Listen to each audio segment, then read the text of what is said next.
Good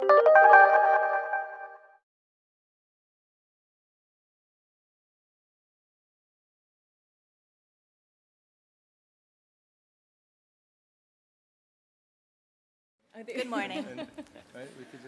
My name is Katie Stewart, and I'm a student project manager at the Clarke Forum for Contemporary Issues. On behalf of the Clarke Forum, the Office of the Dean of Students, the Dickinson College Departments of Music, French, and Italian, the Multi-Organizational Board, Student Activities, the Pan-Hellenic Association, Interfraternity Council, and the Middle East Center at the University of Pennsylvania, I'd like to welcome you to today's first program of the New Mediterranean Symposium. The New Mediterranean as a metaphor for rethinking borders and identities. The increasingly permeable political boundaries of Mediterranean countries allow for the greater exchange of people, cultures, and views between North Africa and Europe. The New Mediterranean Symposium will serve to illuminate this process of cultural diaspora, its effects on society, and the debate between multiculturalists and isolationists that have arisen in response. This morning's program will take the format of a panel debate between Professor Mark LeVine, Tahar Lamri, and Professor Marie Orton, with Professor Tullio Pagano moderating. Professor Mark LeVine is a professor of modern Middle Eastern history at the University of California, Irvine. His studies focus on the culture, politics, and history of the Middle East and Islam, the Palestinian-Israeli conflict, and globalization and its effect on the religions and cultures of Europe and the Middle East. His most recent publication on these topics is Reapproaching Borders, New Perspectives on the Study of Israel-Palestine, which he co-edited in 2007. Professor LeVine is also a professional musician and founder of the Culture Jamming movement, which blends scholarship, music, and activism in open dialogue of current issues. Professor LeVine received a BA in Comparative Religion and Biblical Studies from Hunter College and a MA and PhD from New York University's Department of Middle Eastern Studies. Tahar Lamri is a prize-winning author and native of Algiers who currently resides in Italy. As an author, lecturer, and artist, Mr. Lamri has taken part in various seminars, conferences, and cultural activities. In 2006, he co-authored I 60 Nomi dell'Amore, The 60 Names of Love, a collection of short stories revolving around a dialogue between an Italian woman and an Arab man via email. This dialogue reveals the 60 names of love, since the Arabic language has 60 ways to express love. Currently, Mr. Lamri is touring the United States with his show, Il Pellegrinaggio della Voce, The Pilgrimage of the Voice. Mr. Lamri graduated from the University of Benghazi Law School. Professor Marie Orton is an associate professor of Italian studies at Truman State University. Her research concentrates on the immigration in Europe, Holocaust literature, and Italian multiculturalism, film, and contemporary culture. One of Professor Orton's recent publications is Multicultural Literature in Contemporary Italy, a collection of prose selections written by migrant authors in Italy. Professor Orton is a recipient of the Fulbright Research Fellowship and Truman's 2006 Educator of the Year Award. She received her bachelor's degree from Brigham Young University and an MA and PhD in Romance Languages from the University of Chicago. Professor Tullio Pagano is an associate professor of Italian at Dickinson College. His studies focus on the relationship between Italian and other European literatures at the end of the 19th century, 20th century poetry, film and literary theory, and language pedagogy. Professor Pagano received a bachelor's degree from the University of Geneva and an MA and PhD from the University of Oregon. I encourage you to please join us for our next program, a lecture by Tahar Lamri entitled The Pilgrimage of the Voice at 1:30 here in the Great Room of the Stern Center. Later this evening, Mark LeVine will host a Diasporic Identities in Art, a culture jam that will take place in the Anita Tuven-Schlechter Auditorium at 7 o'clock. The culture jam will be a participatory forum for open discussion that unites artists, scholars, and activists in free-flowing improvisational dialogue. It consists of visual, musical, and verbal expression that strives to bring to light pressing current issues such as cultural diaspora. Following the culture jam, Café Mira, a world music and Afro-Nord group from France, Morocco, Algeria, and Italy will perform at 8:30 in the Anita Tuven-Schlechter Auditorium. At this time, I would like to remind you to please turn off all cell phones and pagers.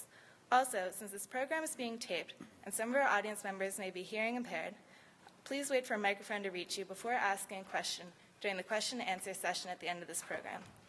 We will start with Professor Marie Orton, and thank you, and please join me in welcoming Mark LeVine, Tahar Lamri, Marie Orton, and Tullio Pagano.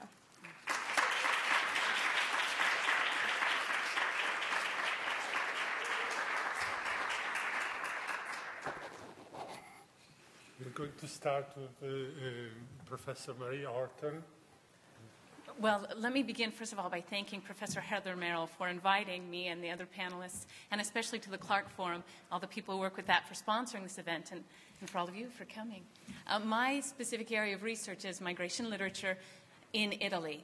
And so my comments will focus on how these writers, these migrant writers, not only simultaneously scrutinize Italian culture, but at the same time they're forming this changing national identity of Italy in the new Mediterranean. I will now, because of the regard I hold you in, depart from these written comments and make it not so formal and long. I want you to understand the kind of general overall view. The data regarding immigration is notoriously approximative, and in general terms, the official statistics say that in the past 20 years, there have been about 4.5 million people who have tried to immigrate into Italy. And this has created, in itself, a tremendous identity crisis in Italy, because historically, Italy has been a country of emigration, where vast numbers of the population left Italy. And now, very recently, it has become suddenly a country of immigration. And the first writers that you would consider part of the migration literature movement, if you want to term it that, began in 1990. 1990 and 91 saw the publication of a handful of texts, about 7, and they were very autobiographical. Nearly all were written by African migrants into Italy. The first was written by an author, Pagano. His book was I Was an Elephant Salesman. And that same year, Immigrato, The Immigrant, came out by Salah Metnani. And these texts were aimed mostly at an attempt to rewrite this image of the uneducated, illiterate, unwashed migrant. And they were also an attempt to restore individuality to the migrant writer and to the migrant population. Most of these texts at the very beginning were written with the collaboration of an Italian native speaker. Pagano wrote his with a journalist. Actually, he had the journalist edit his text. And Salah Metnani said that he actually sat down with a journalist and they wrote the book together. They're listed as co-authors. The presence of an Italian native speaker created a certain kind of cultural mediation between the authors and the Italian readership, and created a certain kind of migrant identity that some people found very inaccurate. The themes that you'd see in this early, it was kind of termed first wave literature, included entrapment, isolation, exile, nostalgia for home. And I want to point out, too, that the work of Graziella Parati, who's a professor at Dartmouth, has been fundamental in really establishing the groundwork for critical studies of migration literature. Her text, Destination Italy, Talking Back in a Destination, Migration Italy is the title, Talking Back in a Destination Culture, is a very comprehensive look at most of the migration literature published since its beginning in 1990. And she's the one who called this first wave the autobiographical wave. And there's a distinct disconnect between this myth that the migrant holds of Italy, it's supposed to be paradise, and then the reality that the migrant experiences. It didn't take a generation for migrants to begin to write immediately without the intervention of an Italian native speaker. And this has been called sometimes the second wave of migration literature in Italy, right in the mid-1990s. And again, Graziella Parati has termed that the wave of ventriloquism, because so often a migrant writer, say a Senegalese writer, would invent a Filipino protagonist or something and still deal with the issues of migration, but as she said, through the eyes of invented immigrants. And this is really problematic if you think about it, because it's a very self-conscious move from fiction, from autobiography to fiction, and it's also a very ironic kind of move, because inventing this second migrant identity shows how obviously artificial and fabricated a migrant identity is in the first place. And also this concept of ventriloquism, this image, is very revealing, because like a ventriloquist, the ventriloquist is supposed to be invisible in a sense, I mean, for the act to work, and yet is highly visible by pretending to be invisible. And I also feel like that use of ventriloquism is important because it flagrantly defies that Aristotelian notion that there's a single point perspective. And as Edward Said famously points out in Orientalism, how the other is represented tells far more about the portrayer than about the portrayed, and all of these issues get included.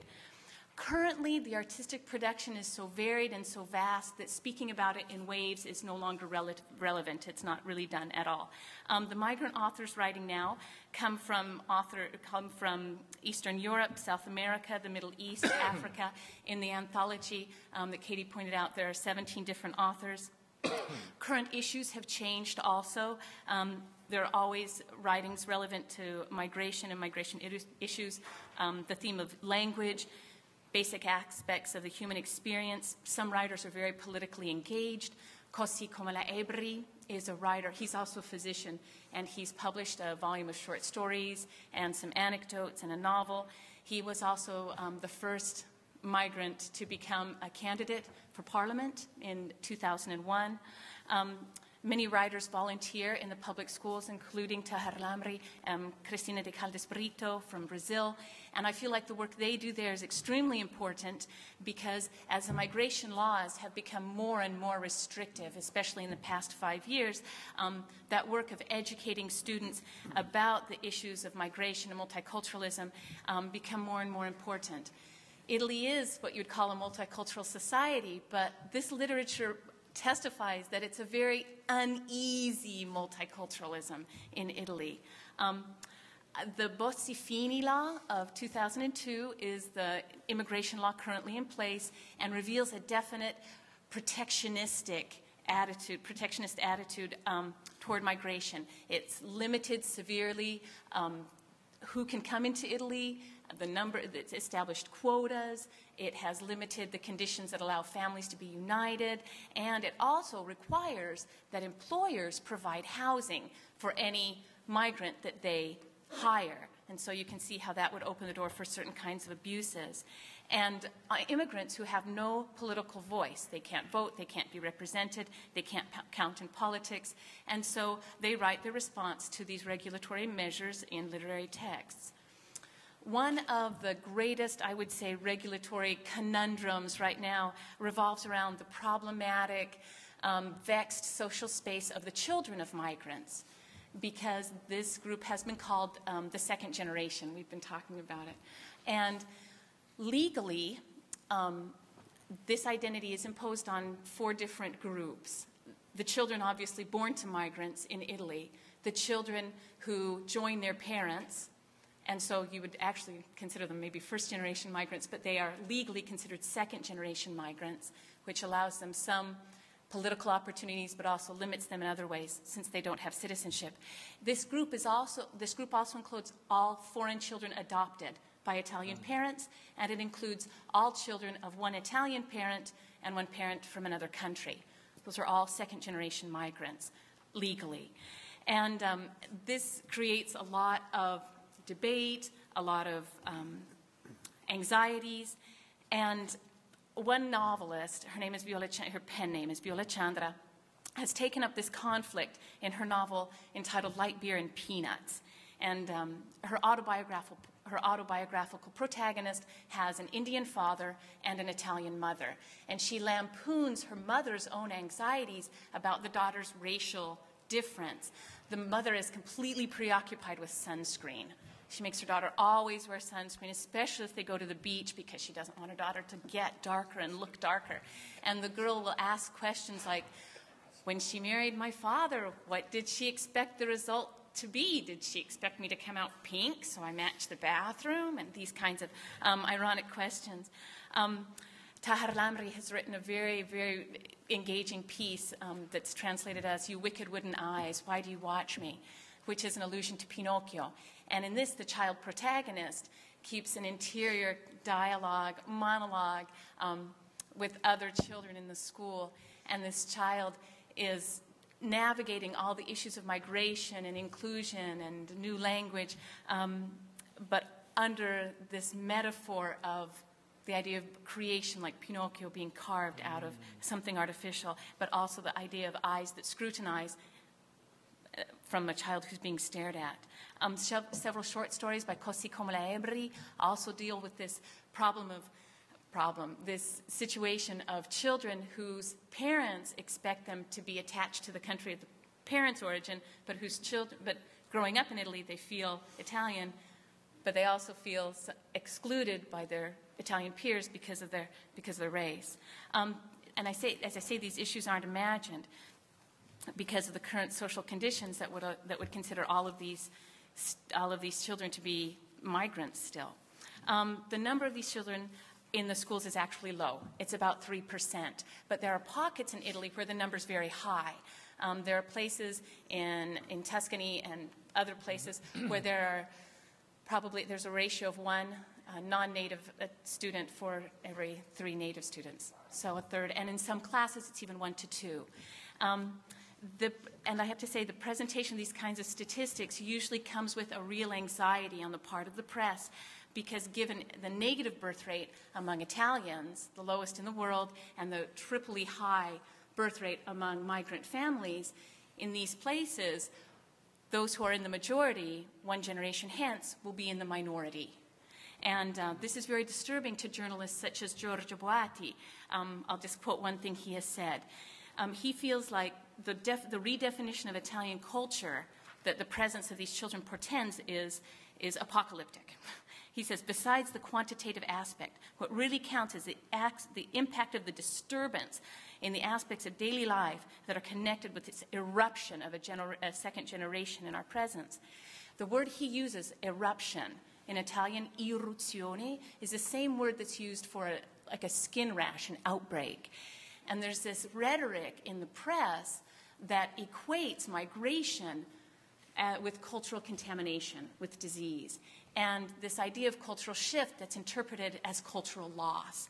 And the writings of migrant authors combat that kind of dangerous rhetoric. I will just conclude with what I feel like is extremely important about these writers.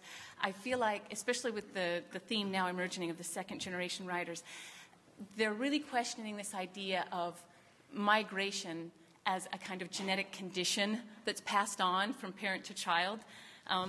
And also, they ask 2 important questions in their writing. Obviously, what does it mean to be Italian? But more importantly, they ask, who gets to be Italian and who gets to decide that? Literature is often accused of being removed from the tangible problems of life, but I think especially with migration literature, we see how the opposite is the case. And I think it's useful to look at the migration texts as a corpus, as a kind of ongoing epic, a narrative that's the foundation for new identities of new Italians, if you will, in a transformed Italy. This isn't lost on migration authors. One author, her name is Marta Villa Patino, has rewritten the Aeneid as a migration text that she's entitled Shipwrecked. Narrative, like all narratives, these narratives give form to experience. Like all narrative, it deals with representation, it allows for a multitude of voices, and it combats that kind of rhetoric that would place migration in the protectionist discourse that demands regulations and boundaries. Thank you.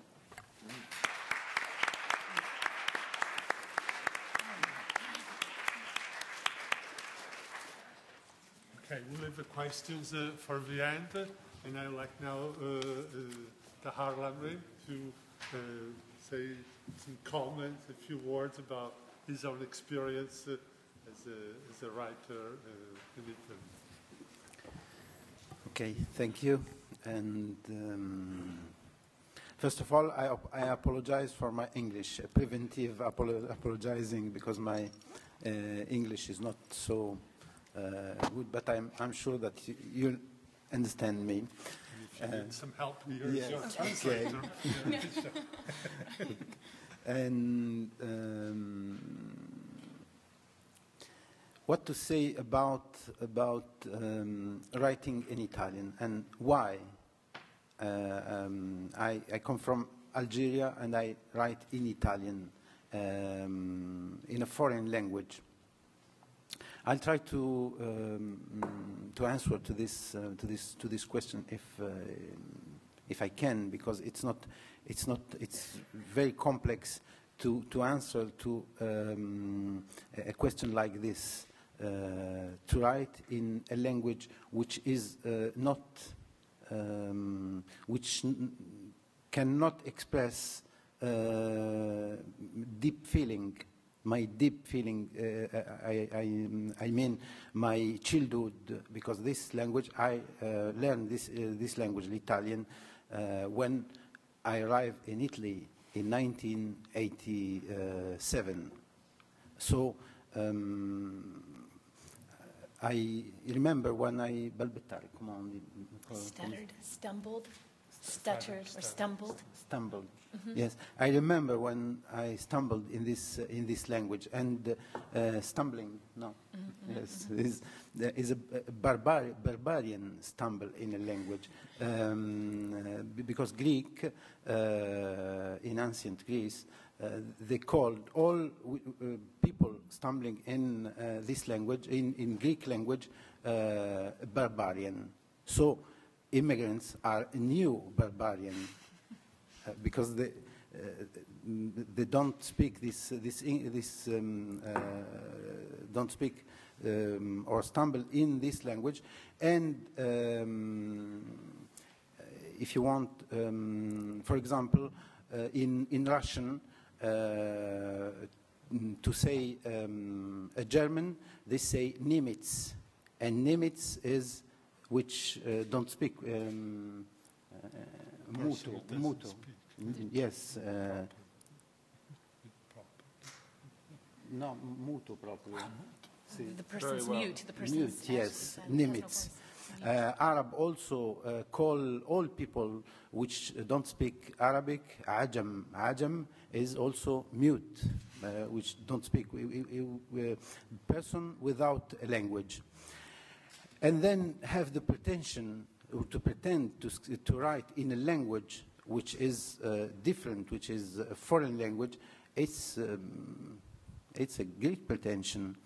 But I come from Algeria, and in Algeria, I'm from Algiers.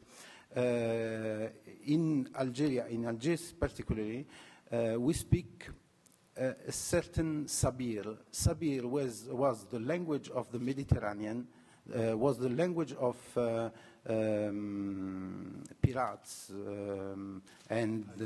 pirates and maritime language, the language only between people of the sea, pirates, maritimes. Now this language, you can find it only in Algeria and in Malta. Malta is a small island. Yes, it's a small island in the middle of Mediterranean Sea. And this language, the language which we speak in Algeria, is a miscellaneous of French, Spanish, Italian, Turkish, Berberian language, some other African language. There is one word in English, rubbish.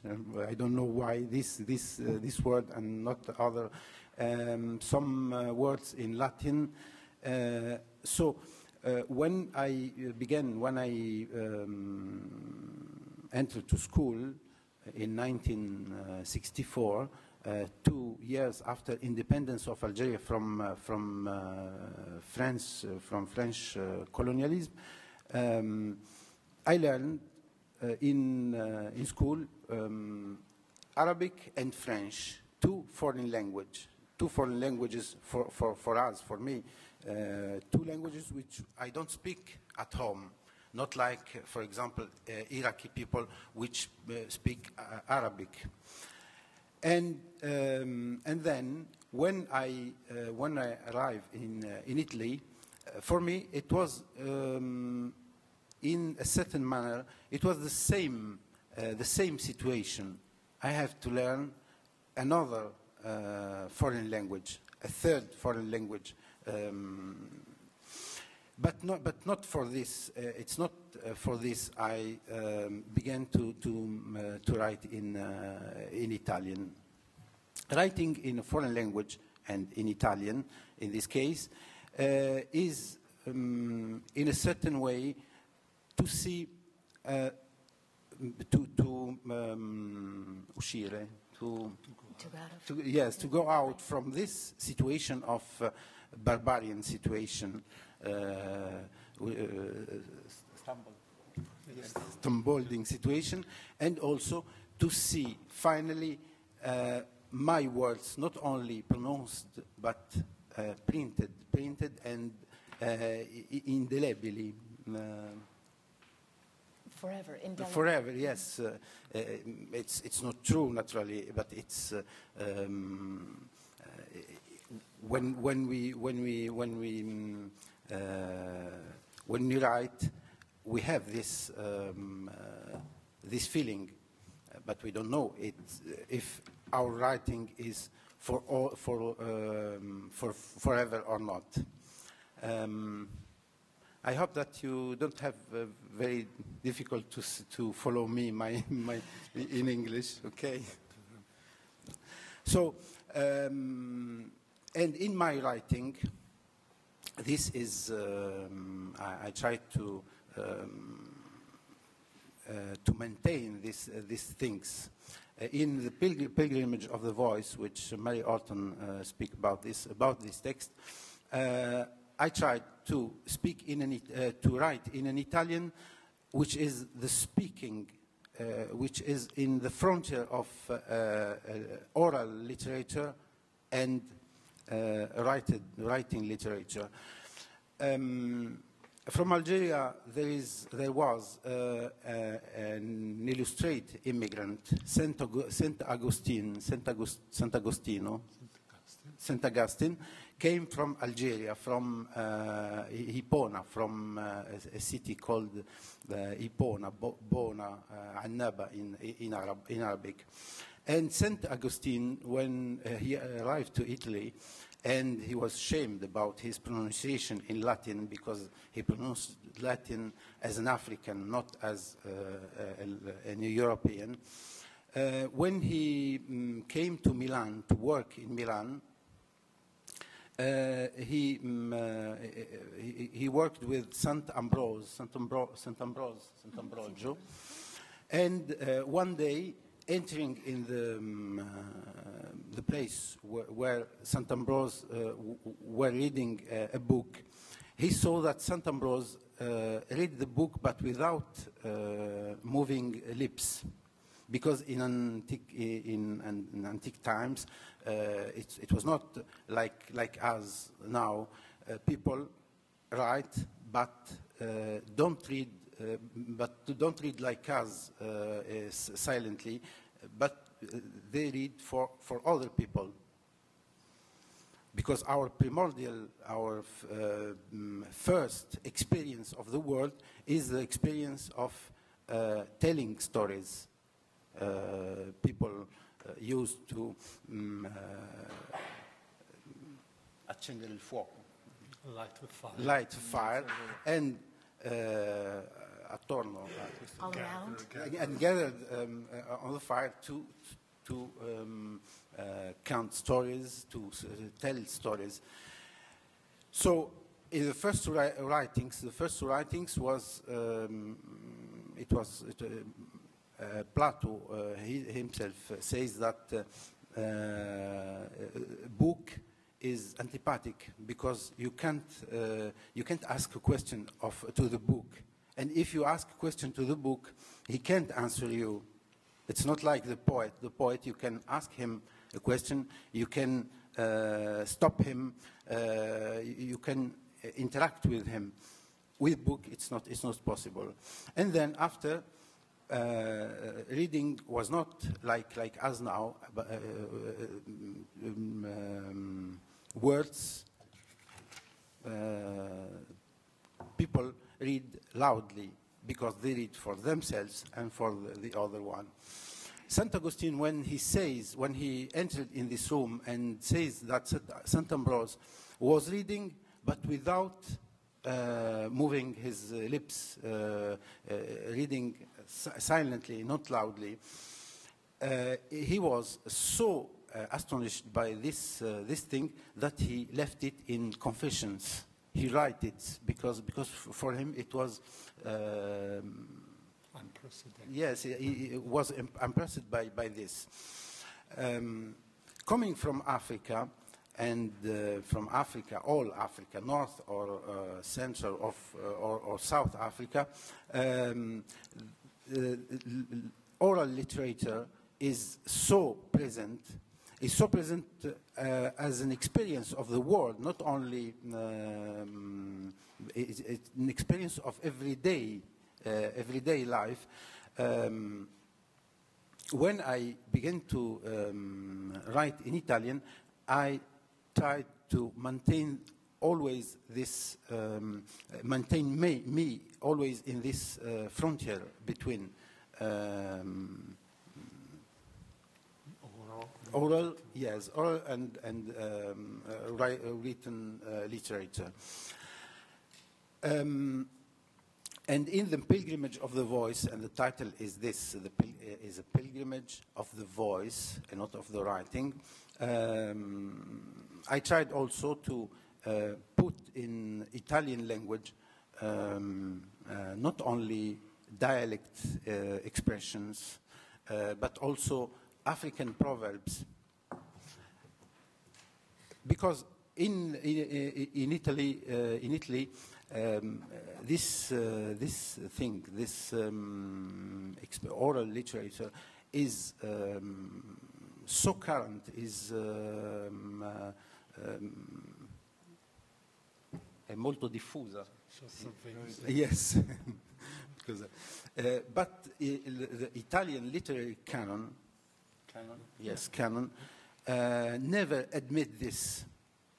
Because to an imaginary country, when in 1861 there was the unity of Italy. I don't remember the name of this Italian politician. Says, now we make Italy, and we have to make Italian. Yes, and so. The literature is fundamental for identity, because only in literature Italians find their identity, or mostly in literature find identity. And when you speak about a writer which writes a novel, a short novel, people can say, he's not Dante. Because this, even the etymology of the word author is authority, is something. And in history of literature in Italy, which is un genere. It's a genre in itself. Yes, it's a genre, independent genre, history of literature. And they imagine these academicians as if from the first text of Sicily, from il Duecento, The 13th century. Mm-hmm.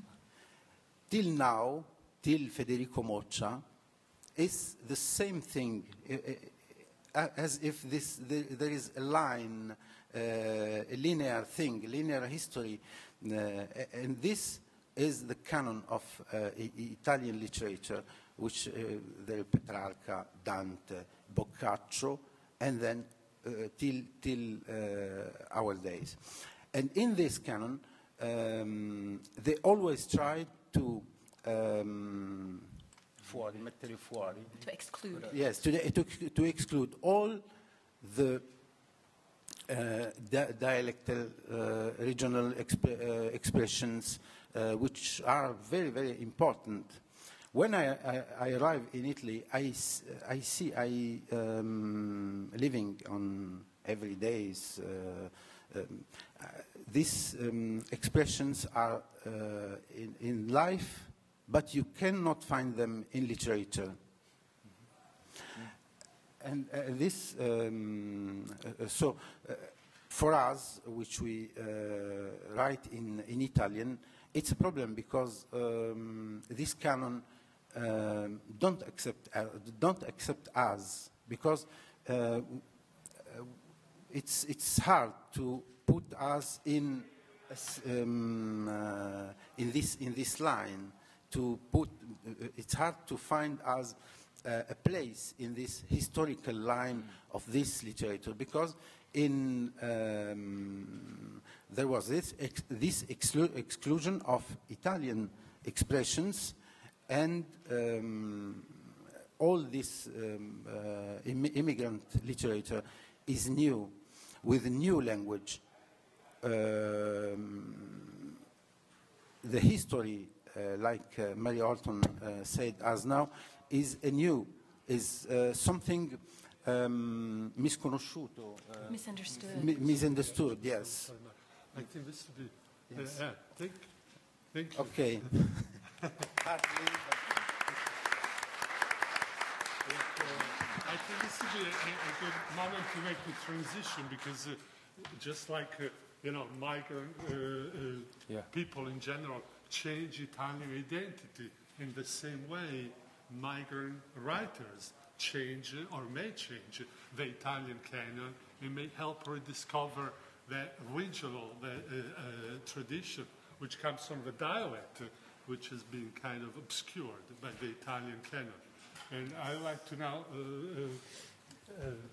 give the floor to Mark LeVine for some comments. There's so many places to pick up on all this. I don't even know where to begin, except when Tahar was talking about being, the barbarism, the barbarian, it made me think of Walter Benjamin, who tried, before, of course, the Holocaust, when one could make such grand illusions, who thought that a little barbarism would be a good thing, that modernity needed barbarism in order to break down the facade of this kind of great modernism that was developing, this high modernism of the 30s, in the Soviet and even in German art and architecture that was supposed to really take care of everything and be the final solution. And we know what that solution actually turned out to be. But much of what both of the other panelists were saying, reminded me that so many of the problems that are happening in Europe with the acclimatization of immigrants also happens in colonized countries within the countries. One of the core processes of colonialism is making people who live in a country feel like it's no longer their home. I mean, the French did this very well in Algeria. Zionism did this in Palestine, exactly. And Homi Bhabha has talked about this a lot, the idea of unhomeliness. And one of the writers I was thinking of when you were talking, Tahar, was Anton Shamas, the great Israeli Arab writer, one of the first writers, Palestinian Israeli writers, to actually write in Hebrew. I mean, he wasn't the first, but he was certainly the most famous at this point. And the discussions I've had with him about the use of language and how Israelis felt to have the internal other. The Palestinians didn't immigrate to Israel. They were there, in a sense, first, right? I mean, it's disputed, but they were certainly there, perhaps not as a national movement, but they were there before the majority of European Jews immigrated, and yet they suddenly became other, right? They were outside, and so to write in Hebrew, and his protagonists also, he would invent protagonists, Arabs and Jews, and put them in strange situations as a way to force people to, confront the problems of these dominant identities versus the identities that are being pushed to the margins, right? Which are, of course, the most interesting for us to look at. But in Europe, I think, and these guys know Italy very well, and I know Italy somewhat, but also a lot of what they were saying is also in France, I think. And there's also levels of immigration. There's the Polish immigrants, right, and the Romanian immigrants.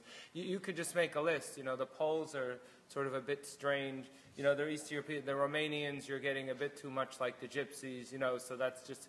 And then, of course, then you get to the Turks and the Arabs, and that's really problematic. And what's interesting in France is that you know, is until very recently, until the riots or revolts, depends on your point of view, of the last few years, there was this weird thing between the way French people were looking at the Africans, the black Africans, versus the North Africans.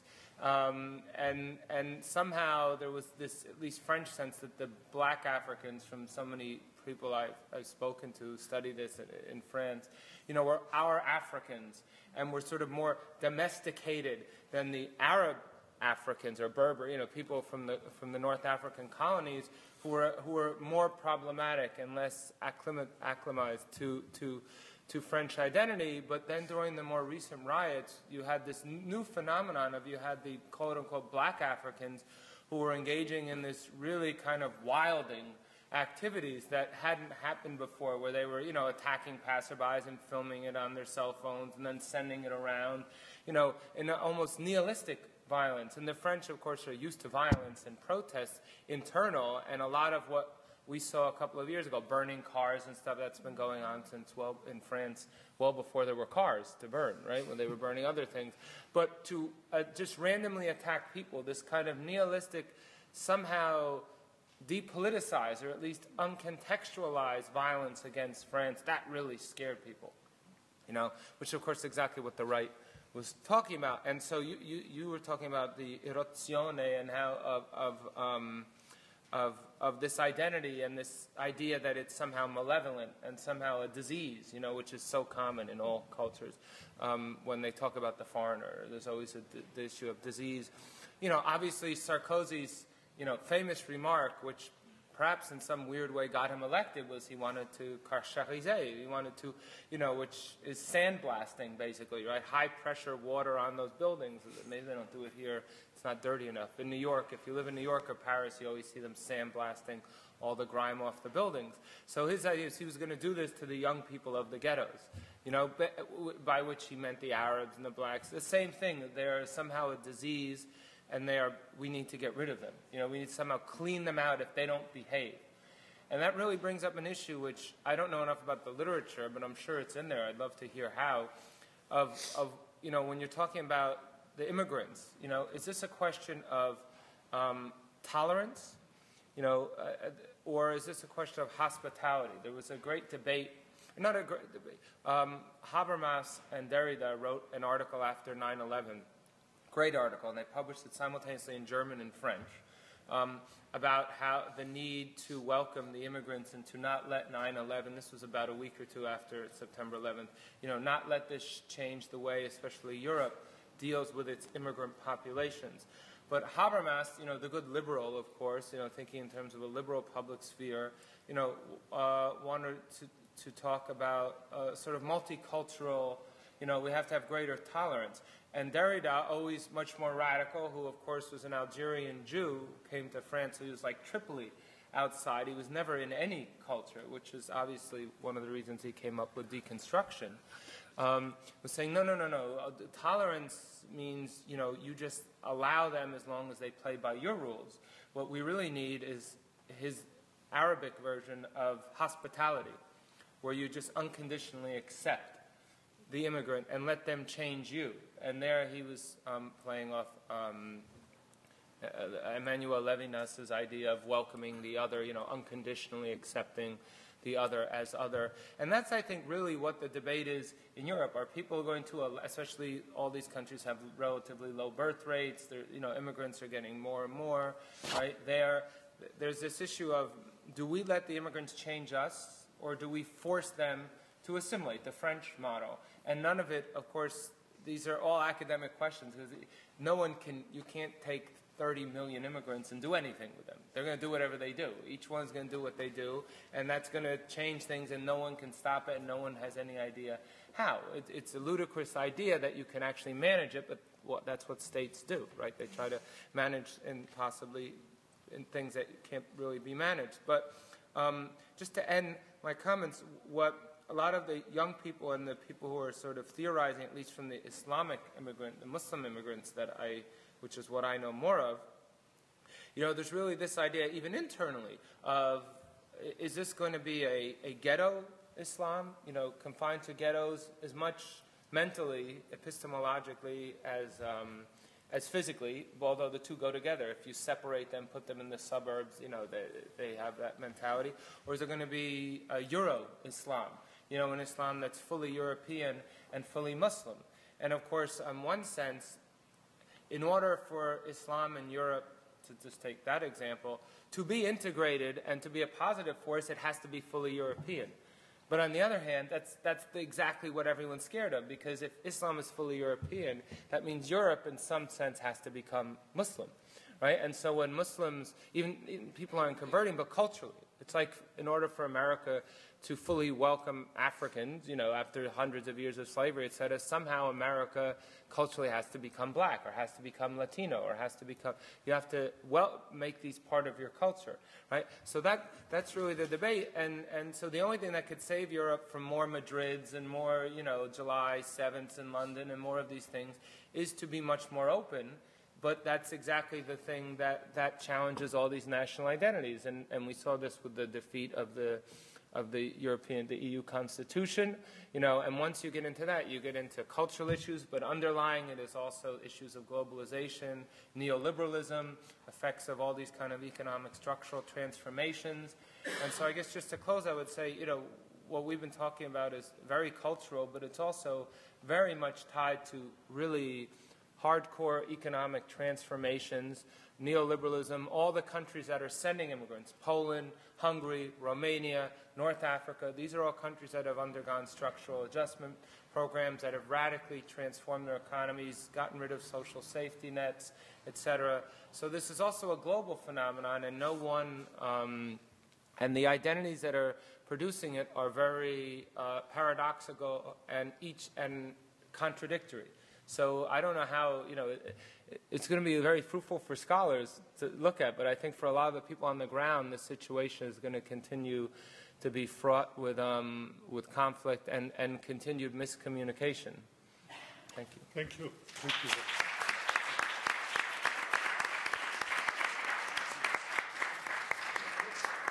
Thanks to all of you for remaining within the time limits, because we want to allow for a few questions from the audience. I think you posed some interesting questions, and I think there's one right there. Yeah. I'd like to come back to what Professor LeVine said, since he was the last speaker and therefore it's most current in my mind. You mentioned, since you talked about France, the French policy of assimilation. My understanding is that to a certain degree, to a great degree in fact, that notion, which is a colonial notion, is really more or less out the window. That what people are talking about now, people have given up on that, because assimilation means that the other assimilates to who you are. And I think in many European countries we've seen that that's just not going to work.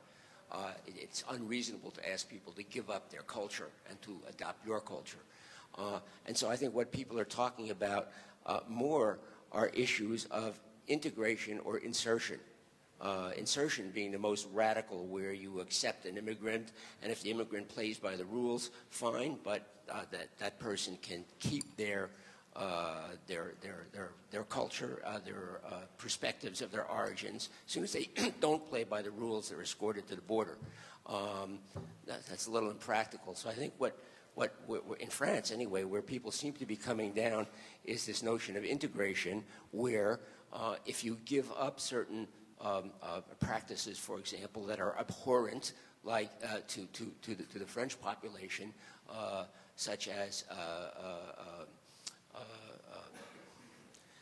polygamy, or wearing the Islamic headscarf in the public school, or even more extreme, female excision, you must give those up as a prerequisite to integrating, but it's a step toward a kind of multiculturalism that I would agree with you here that many European countries find difficult. And with regard to Sarkozy, I think that, like him or not, the guy is a good politician, even though his numbers have gone down. And even though he did say that he was going to sweep the rabble away with a power washer, a Clarke, if you look at his program now that came out just a month or 6 weeks ago, it looks like every other program that points toward integration. He's even talking about busing. So I got to see how that one goes over in France. But I think maybe it's not quite accurate to point at a barefaced political statement, which in effect pushed Le Pen off the right-hand side. Might have got him elected. Yeah, that's I don't think that was a mistake when he said it. I think he was deliberately trying to situate him right to push Le Pen off and capture those votes while also seeming somewhat more liberal. You know, he's certainly not Le Pen, right? And his policies, I would say you're absolutely right, that his policies are more centrist. I think the integration thing, it's funny, you know, there was the debate, the English model versus the French model. Of course, and when France was having the problems, the British were saying, see, our way was better, and then July 7th happened, of course, and then no one knows what to do now, right? Because the British way, you know, although it's funny, you know, you have one explosion, it's a horrible thing, all those people died, or one series of explosion on one day, and then the entire model doesn't work, or, you know, or you have one set of riots, you know, which have very long-term socioeconomic things. Okay, so that model's not working. I don't know what the current, I don't know what people really think, especially after London, the London bombings. I think people are really still searching, because even integration, what is really, is it the melting pot version of integration? You know, this common culture that comes, yeah, right. Is it one where you can keep your culture, which is sort of the British model, as long as you play by certain common values and common rules? But what are they, and who determines them? And you know, then you get the girls who, let's say, who want to wear the headscarf, you know, to use that. You know, if you make these certain prerequisites for being part of it, some of them make obvious sense, like genital mutilation or something, but then you get, you know, to how people want to display themselves or wear, you right away politicize things, and that just shows how much I think so many people in the government are misunderstanding identity, especially among young people, and turning, which comes, of course, out of the colonial heritage, right? So I think there's still, even among scholars, a lot of confusion about what do you do? You know, how can we manage this? And I think, I don't know that one can, I think maybe that's even the wrong question, perhaps, is how to, although I don't know what you can do if you don't try to manage it. Right? But the thing about managing it allows you not to deal with, if you say, how do we manage the emerging identities, you can avoid saying, okay, what do we do about the way the economy has been transformed? What do we do about a global economy that's changing, you know, class relations and hurting workers and things like that, which are really much more important issues about whether these kids, you know, who are coming up are acculturated. If they have good jobs and, you know, you can send your resume in from the Banlieue and actually get it looked at, it's going to be a lot easier to be acculturated than if you can't, no matter what the official policy is. So that, I think even the debate we're talking about can mask even harder core economic realities that are much more central to how this is going to unfold, but which no one wants to deal with in Europe, because even the socialists are neoliberals now, right? Across Europe, like in France. So no one is able to talk a different discourse. And unless they do, then this continues to happen, and then it just starts, you know, becoming a cycle. Good. Let me add, you know, the conversation will continue in the room right next to us in a few minutes. I guess we have time for one or two more questions, hopefully from students. Can I ask? Please. What Mark said. There is also another question, I think. It's the question of lo Stato-nazione, nation state, which is now threatened by globalization. And then, if we think to assimilation, French assimilation, it's not only for foreigners, but it's also, if you think, for example, in French constitution, there is an article which says French is the language French is the language of the state. It's one of few constitutions with such an article, because the differences in France Britain and Corsican. Also these national differences have to be assimilated to a national idea. Now there is this question, there is globalization and national state, which is threatened by immigration and by multinational corporation also. Then is forming new identities. I think just to add this.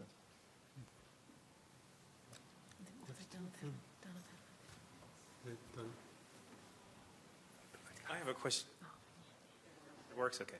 I have a question related to this last comment.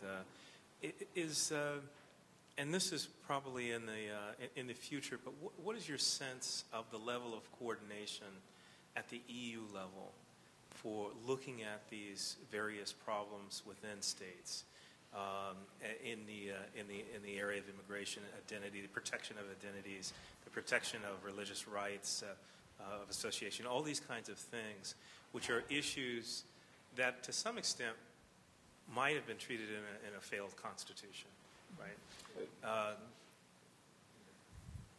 Who wants to take it? Well, on the level of political rhetoric, across Europe, you have that rhetoric of the Europe as a fortress. We have to construct Europe as a fortress to protect the rights and the privileges established and maintain the status quo. And countries like Italy, I know the best, so I'll answer that, has imitated the very protectionist immigration laws based on what they've seen other countries do. And so I would say formal organization, I haven't seen. Modeling and a definite turn toward protectionist, exclusionist forms and political regulatory measures, absolutely a kind of lining up. I think the debate over Turkey, of course, its admission to the EU is the core, probably, debate which shows where, on the EU level, where the identity, how European identity is trying to understand itself in the future. And of course, Turkey is Europe. You know, this goes back 500 years, right? There is no Europe without Turkey, which was always defined as the other. You know, even going back to that discourse, post-Crusader discourse, the early Ottoman conquest, yet at the same time has always been part of Europe. It's part of all the European conventions going back hundreds of years. Turkey, the Ottoman Empire, was very much a player in Europe. It had alliances with the Venetians, and then it fought the Venetians. It was part of all these multifarious alliances. So, of course, all these identities are fictitious and can change, but I don't know anything really about the EU policy level, except that I've seen, there are always reports being published, right? They're very good at that. And what happens, though, is the one thing I would say is that if you're a European scholar and you want to get funding, if you start putting together a project proposal with your colleagues, in 3 or 4 other countries about acculturating immigrants in Islam, you're pretty much, you're going to have a really good chance of getting funding. That's like one of the hot things in Europe, in the ESF, the European Science Foundation. And that's, of course, I think that shows what EU policymakers are desperate for good ideas. So I think that's certainly one of the primary concerns of the EU. But again, it isn't just, the Dutch rejected, right, the Constitution. This is a whole European-wide issue of how to redefine itself. And in France, at least, where I know, a lot of the left was saying, what was the slogan? Right? It was yes to Europe, but no to the Constitution, right? People were like, we want, because again, it was about neoliberalism. It was a critique of an economic structure underlying it. And the other thing is, just to pick up what Tahar was saying, if you go to the Arab world or Turkey or Iran, all the critiques of globalization and the threat to the nation state are present in that discourse as well. So it's not just Europeans who are recoiling, or some sectors in Europe. It's all across the Euromed region and into the Middle East also, where you have people saying globalization is a cultural invasion, it's threatening our identities. And then when you have people, and then the strange thing is, though, it's not necessarily religious people, right? In Turkey, the Islamists are now pro-Europe, and the secularists are now anti-Europe, right? And as the Islamists become pro-Europe, the Europeans start rejecting Turkey. So what are you supposed to do? You know, you can't win. I mean, the whole, and this is just, I think, you know, in Turkey, there's just such an, I was just there last Let me summer. just say one comment in conclusion. Yeah. That's why, in my opinion, it's so important a symposium on the Mediterranean, because by focusing on the Mediterranean, which is the space in between, you know, Europe and Africa and Asia and the rest, you know, it may allow us to rethink epistemologically, politically, and geographically all these identities that have been formed through history, as the reference that you made before to St. Augustine. And really, you know, to go beyond Europe, to go beyond Africa, and really put the sea at the center of our thinking, not as a rift, as a barrier, but as a way to establish contact between people. They have in Arabic the barzakh, which is, you know, the sort of, in theology, it's the space in between heaven and earth, but it's also, a lot of people have used it now as sort of the Mediterranean, but not as something you cross over, as a sort of condition that exists, that can be a bridge. So this is, and that's why, you know, more and more, not only in the area of the Mediterranean, but, you know, even in the area, for instance, the area of Atlantic studies, now really to think about African studies and American studies, but really to focus on the space in between. That will really allow, you know, us to create more alliances. And I know that there's work being done in that direction. And I hope this symposium will be a small contribution in that direction. So thank you to all of you.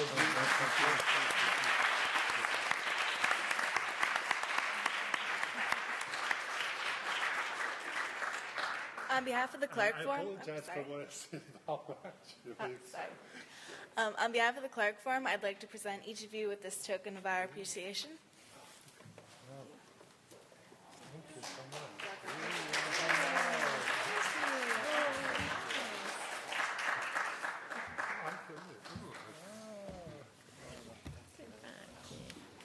And please, I hope you will come at 1:30 for a more informal, creative session with Tahar, Marie, also Mark will be here, and the same, and Renda, and a bunch of other people. Okay? Thank you again for coming. Thank you. Thank